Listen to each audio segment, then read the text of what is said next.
On January 19, 1990, the global spiritual icon known as Osho died inside his ashram in Pune, India. His death was sudden, and the circumstances surrounding it were immediately questioned.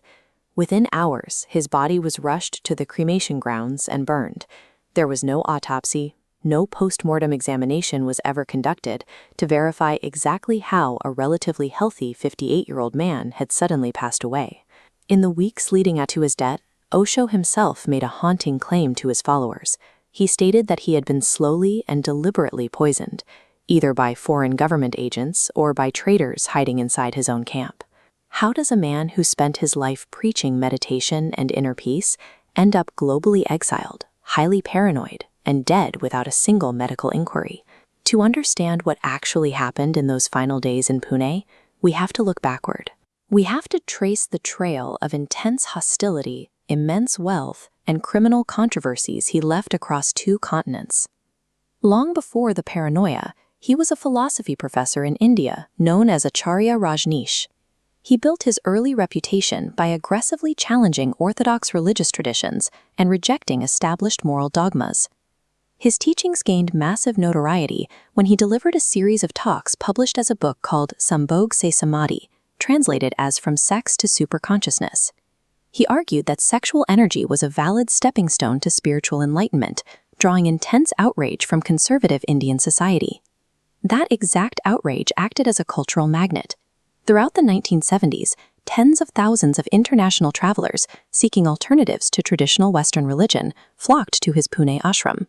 They became fiercely loyal disciples, donning distinctive red clothing and meditating under his direct guidance. With these international devotees came money. Millions of dollars poured into the ashram's accounts, establishing the financial architecture of a rapidly expanding empire that would eventually amass a famous fleet of dozens of Rolls-Royce luxury cars. As his wealth and ambitions grew, the confines of his Indian compound were no longer enough. He needed a geographical blank slate to build an entirely autonomous, self-sustaining society. So he looked to America.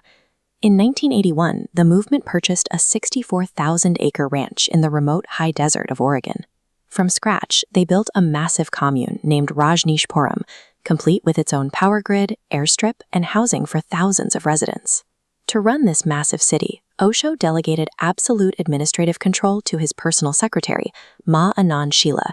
She became the movement's ruthless operational architect, tasked with protecting the commune at any cost. The commune quickly ran into intense zoning disputes and building permit denials from local residents.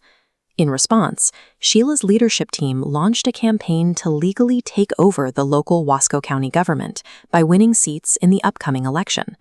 This animated map shows the area of Wasco County, highlighting the local city limits and the timeline leading up to the election. To ensure they had the majority of the votes, the leadership decided to medically suppress the local voter turnout. Operatives deliberately contaminated local restaurant salad bars with salmonella, a bacteria that causes severe food poisoning. As the timeline moves forward here, you can see the results of the contamination. The cases rapidly multiply across the county's populated centers, ultimately incapacitating over 700 citizens. It remains the largest biological terror attack in U.S. history. The attack drew an immediate and overwhelming federal crackdown.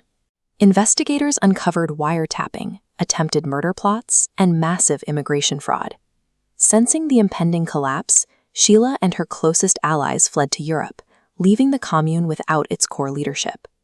By granting absolute, unchecked authority to a radicalized inner circle, Osho allowed his intended spiritual haven to mutate into an international criminal syndicate. The power structure he built to protect himself ultimately guaranteed his own downfall.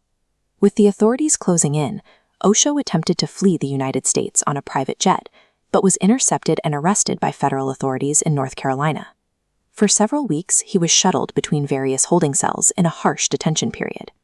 It was during this brief window behind bars that a deep-seated paranoia took root. He became entirely convinced that U.S. government agents had secretly exposed him to lethal heavy metals while he was in their custody. After pleading guilty to immigration charges, he was deported and eventually returned to his original ashram in Pune.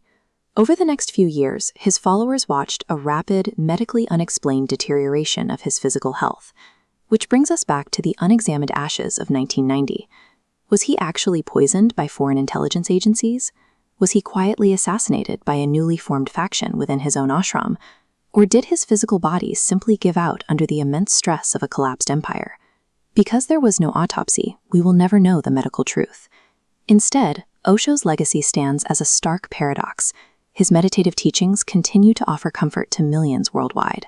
Yet the architecture of his movement serves as a dark historical warning that absolute spiritual devotion, combined with unchecked administrative power, has the capacity to destroy both the utopian dream and the guru who dreamed it.